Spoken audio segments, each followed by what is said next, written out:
Halo Keepers, selamat datang di video pembelajaran ini. Di video ini, kamu akan mempelajari prinsip pemilihan dan penggunaan media pembelajaran. Keepers, pernahkah kamu melihat seorang guru yang menggunakan banyak media dalam mengajar, mulai dari poster, buku, sampai media audio? Namun, siswanya tetap terlihat bosan dan tidak memahami materi pembelajaran. Lalu, muncul pertanyaan, apakah semua media pembelajaran pasti efektif? Dan bagaimana cara kita tahu media apa yang paling tepat digunakan untuk suatu pembelajaran?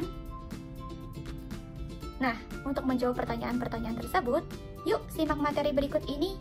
Setelah menyimak video ini, kamu diharapkan mampu menganalisis kriteria dalam memilih media pembelajaran dan mengurutkan alur pemilihan media secara sistematis.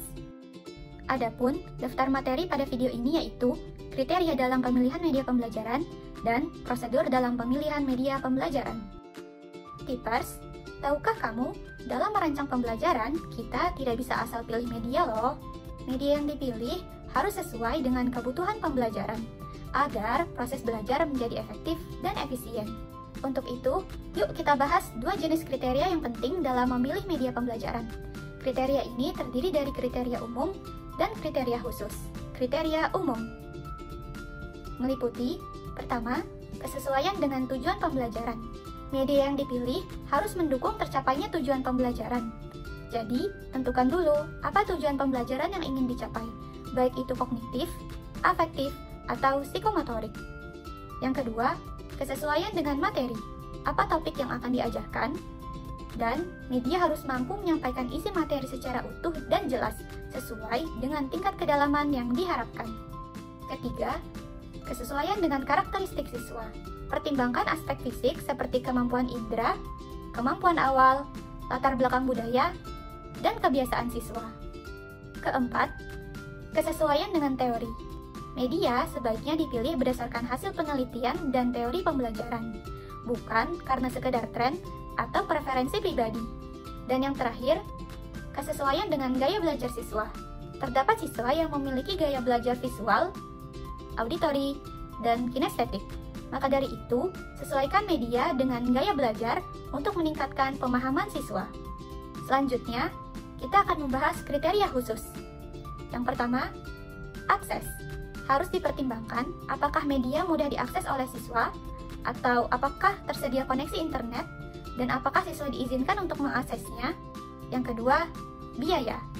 Pertimbangkan juga efektivitas biaya. Media yang mahal belum tentu paling efektif, terutama jika penggunaannya terbatas.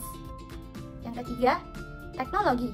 Pertimbangkan apakah teknologinya tersedia, dan apakah media mudah digunakan dan sesuai dengan infrastruktur. Keempat, interaktif. Media pembelajaran yang baik mendorong komunikasi dua arah dan melibatkan siswa secara aktif dalam proses pembelajaran. Kelima, organisasi. Dukungan dari institusi atau sekolah juga penting. Apakah tersedia sarana dan apakah pimpinan mendukung penggunaan media? Dan yang terakhir, novelty. Media yang baru dan segar bisa memicu ketertarikan belajar siswa dan membuat pembelajaran menjadi lebih menarik. Setelah membahas kriteria dalam memilih media pembelajaran, selanjutnya, dalam memilih media pembelajaran juga harus mengikuti prosedur yang sistematis. Berikut ini adalah alur langkah-langkahnya. Yang pertama, identifikasi karakteristik siswa.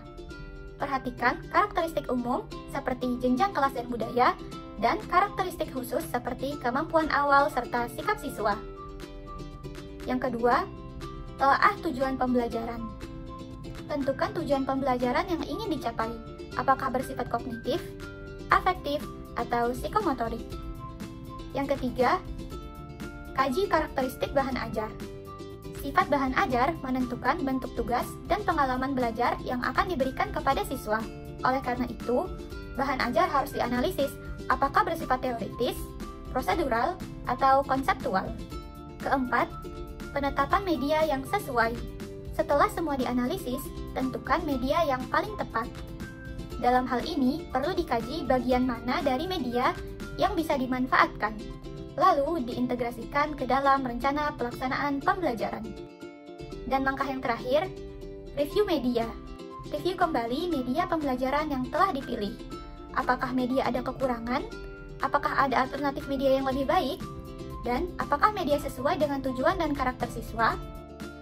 Nah, Tipers, itu dia pembahasan mengenai kriteria dan prosedur pemilihan media pembelajaran. Sebelum kita akhir video ini, yuk jawab beberapa kuis berikut ini.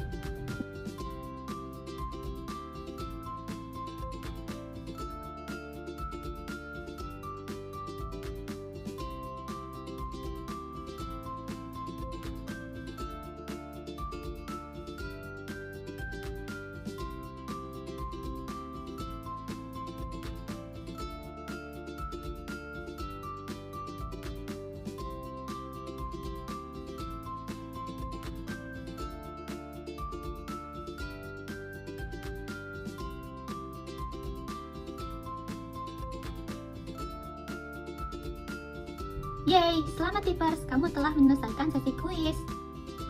Ingat ya, media bukan hanya alat bantu, tetapi bagian penting dari strategi pembelajaran.